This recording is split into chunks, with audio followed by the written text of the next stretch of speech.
Martes 18 de diciembre del 2012. Asunto UU1514GUGAG U 4 horas 57 minutos.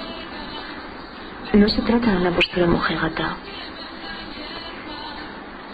Se trata de que no le consiento. Y es procedente esa expresión en este caso porque no es ningún indicativo de falta de respeto, muy al contrario. Porque el respeto yo se lo debo a la dignidad humana. Se trata de que no le consiento a ese neurocientífico en concreto que dictamine, porque como autorizado en la materia se ha pasado la vida experimentando con mis parientes primates lo que yo como niña era capaz de experimentar o no. Entonces, lo que no le consiento es que se confunda el sentimiento de un niño con una ausencia de anticipación de las consecuencias o lecciones futuras que sus sentimientos puedan acarrearle. Que él habla de un sentimiento de placer, por ejemplo, y donde él habla de un sentimiento de placer, yo hablo de una sensación de placer. Y a Kenner que confunda el que yo tenga clítoris y que accidentalmente lo haya descubierto a una edad teóricamente tan temprana, con mi inocencia o con la de Ana, que será lo que cualquiera de nosotros pueda estudiar. Yo era sexuada y era inocente, pero no será el psicoanálisis que apuntala a su ciencia sobre el mito, sobre el inconsciente simbólico, y ni siquiera sobre el inconsciente fenomenológico, quien dictamine qué significa real y verdaderamente ser sexuado, porque ese es un conocimiento no solo neurofisiológico sino molecular, es decir, mecánico. Y yo experimento curiosidad por ello, no un sentimiento de curiosidad, porque un sentimiento yo lo experimento por ti, y porque experimento ese sentimiento me siento muy capaz de dominar mi curiosidad con respecto a ti. Entonces algo me sucede, y es que me encontraba en esa conferencia universitaria y en menos de 10 minutos Ignacio Martínez Mendizábal, que nos reveló el carácter de impronta universitaria que tenían sus palabras, había hablado de una ecuación mágica, de los dioses, refiriéndose a los dioses de Isaac Dinesen en Out of Africa, que cuando quieren castigarnos lo que hacen es que nuestros sueños se hagan realidad, tal vez del lugar más sagrado del continente europeo, y no solo el más histórico. Para terminar, algo más allá, explicando que la cueva mayor del yacimiento de Atapuerca no ha sido cortada por trinchera de ferrocarril ninguna, y uno se puede arrastrar por su interior como Dios manda. Entonces, debo deducir por su discurso que lo que estamos buscando en el fondo es el origen de la mente humana, y que esta forma de expresarse es la que se le debe a un nivel de atención universitario. Porque es distinto encontrarse sentada frente a ti y admirarte y aplaudirte con todo mi ser por el universo que me descubres, que luego regresar a ello, y detenerme en todo momento a escucharte, y que además escribas un libro, tú y Arzuaga, y que tengáis el valor de enunciar uno de sus apartados como Daphne Imparecida, que luego se le cita en su diario, y lo que yo escucho es que su padre lo había atormentado. Mi padre una vez me dijo algo que me mortificó profundamente: no te gusta más que la caza, los perros, coger ratas, y vas a ser una desgracia para ti y toda tu familia. Mi padre, que era el hombre más cariñoso que he conocido jamás y cuya memoria adoro con todo mi corazón, debía estar enfadado, y fue algo injusto cuando utilizó estas palabras, porque a Darwin parece ser que lo trató su padre con el mismo respeto que a mí el mío, o a la hermana de Coldo el suyo, que como Coldo nos contó aquella tarde, su padre le ordenó callarse porque no valía más que para puta. Entonces eso es psicologismo, y yo cuando escucho, si es cierto que escuchar nos hizo humanos, a un paleontólogo, doctor en biología, no quiero que se me obligue a asistir de propina a clase de religión entre comillas, porque si no habéis sido capaces de determinar siquiera, en base al hueso hioides y a la flexión baseo-craneal, porque en ese instante puestas vuestras miras siempre sobre la posibilidad de ir a ser juzgados por todo el universo científico, os habéis arredrado. ¿Cómo os sentís capaces siquiera?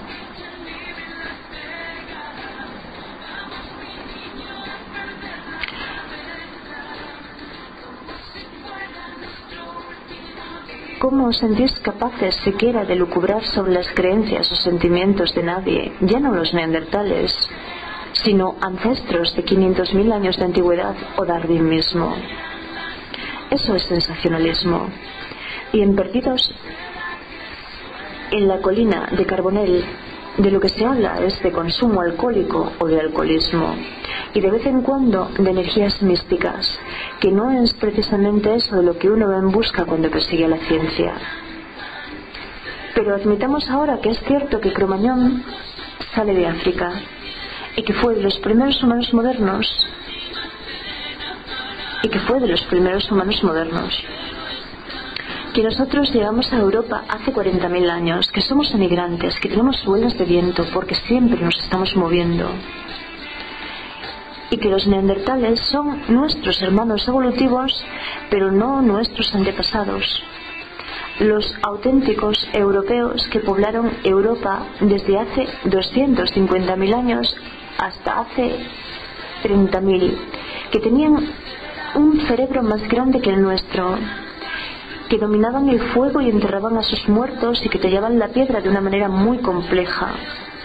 Pero parte de lo que yo ya no puedo admitir de esas declaraciones, de lo que no puedo admitir sin más, se lo debo a una ciencia más auténtica y a una escucha que le debo a Argentina, a donde próximamente me desplazaré. Pero debes saber que en la Europa de Lars von Trier, en la Europa del elemento del crimen, él le dice a King: cuando te folle vas a volver a la edad de piedra.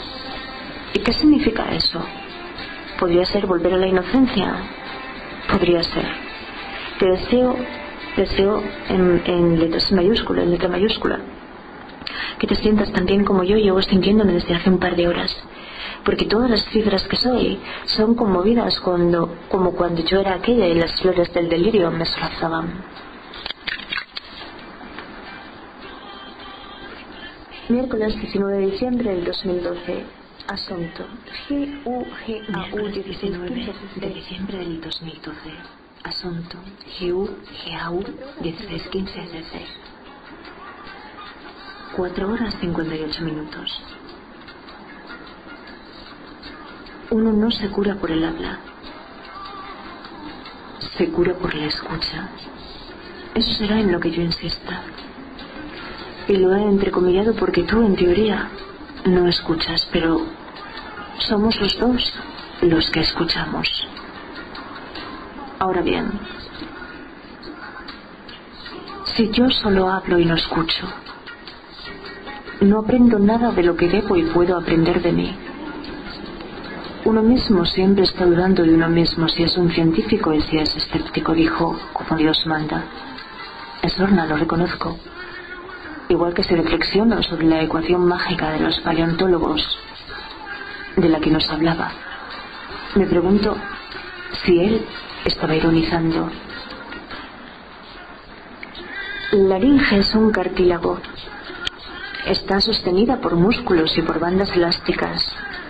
Y nada de eso fosiliza, pero los paleontólogos durante 3 décadas suponían que si eran capaces de saber la posición de la laringe en una especie fósil, sabrían si hablaba o no hablaba, que es ahí donde encajan esas dos estructuras que fueron las estructuras propuestas: la de flexión de la base del cráneo y el hueso hioides, que está en la base de la lengua, justo en el centro de la garganta, conectado con la laringe e insertándose en él tanto los músculos que vienen de la base del cráneo como los de la lengua. Pero cuando en la cima de los huesos de la cueva mayor de Atapuerca aparecieron 2 huesos hioides completos, uno de hombre y otro de mujer, ya que también expresan dimorfismo sexual. la ecuación mágica resultó ser no concluyente para la investigación, ni a través de los huesos hioides, ni a través de la flexión basocraneal de Miguelón, que es el nombre del cráneo fósil más completo de la evolución humana.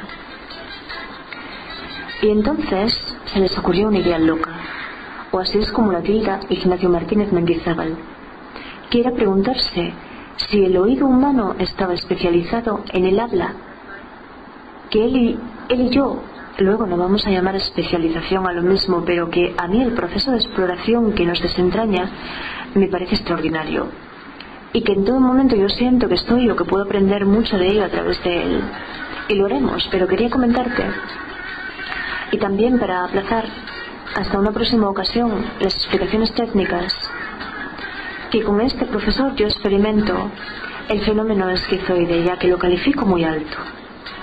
Es que se trata de educación, y en la educación, como en la comunicación, hacen falta dos: el que habla y el que escucha, que esa era su teoría. Ya que lo califico muy alto, como te explicaba ayer, pero con el paso del tiempo, ese mes o 2 meses que pueden haber transcurrido al iniciar la escucha analítica, para mí pierde todo aquel extraordinario encanto. Primero porque, como te digo, comienzan a aparecer en su lenguaje este tipo de expresiones que conducen a error, como magia, dioses, santuario, sagrado, que Dios mande. Que tú sabes bien que yo magia en concreto me la prohibí a mí misma como creencia y como concepto siquiera, para recuperar algún control sobre mis enunciados, que todos los que sufren el fenómeno esquizoide por ahí deberían comenzar, por dominar esa tendencia lo primero. Porque hay una manera de vivir el fenómeno esquizoide, y también hay una manera de sufrirlo y de hacerlo sufrir. Y luego, por como te comentaba, los referentes, que tanto eran Amalur, del átomo a la mente, como Perdidos en la colina. Que por qué tengo yo que saber que a Aurora Martín Nájera le gustaban las copas como a tantos. Que ciencia es conocimiento, que no es perturbación, y que yo soy una perturbada porque lo he sido. Yo no soy científica, pero escucharme me hizo científica. Entonces, ayer me decidí a borrar la versión que te había resumido acerca de las palabras de Darwin, y preferí utilizar las suyas propias, ya que era sencillo recuperarlas. Luego, lo de la hermana de Koldo no fue gratuito. A mí, escuchar entre comillas, eso en la bitácora del psicoterapeuta Luis Muiño, El hábitat del unicornio, me hizo reflexionar acerca de mi propia vida y de lo inaceptable que yo estaba tolerando y que las mujeres de mi familia habían estado aceptando porque Koldo defendía a su padre. No es que esto él lo considerara lógico, pero era lo que siempre había sucedido, que el padre era el padre y que el padre había que perdonárselo todo, incluso lo imperdonable. Y también porque, intrigada por el Vicente Serrano de La herida de Spinoza, me había decidido ver la película que él introduce en el último capítulo de ese ensayo, y que es Live en Las Vegas, 1995, con Nicolas Cage como alcohólico y Elizabeth Shue como Sera, como una prostituta que padece el mal que describió Robin Norwood en su obra Las mujeres que aman demasiado, y que no es otra cosa que la herida en la confianza. Que también escucharé a Brad Ken explicar de la actitud de la población en Santiago de Chile, algo que le parecía increíble, pero era como si todos se hubieran acostumbrado a convivir con lo inaceptable y a tolerarlo con resignación. Entonces Darwin alcanza con el Beagle las costas de Valparaíso, y Esteban Jasón, que es doctor en ciencias biológicas, descubre por Víctor Ramos, que es geólogo, que ahí será donde Darwin presencie varios eventos como un terremoto y un tsunami, porque lo que él no desconocía era que en Valparaíso, en Darwin, ya era patente la idea de la evolución, la idea de lo que él llama en su libro descendencia con modificaciones, la idea de que todos descendemos de ancestros comunes, porque a su paso por Argentina, en La Pampa, había desenterrado varias formas fósiles de diptodontes que son semejantes a los armadillos.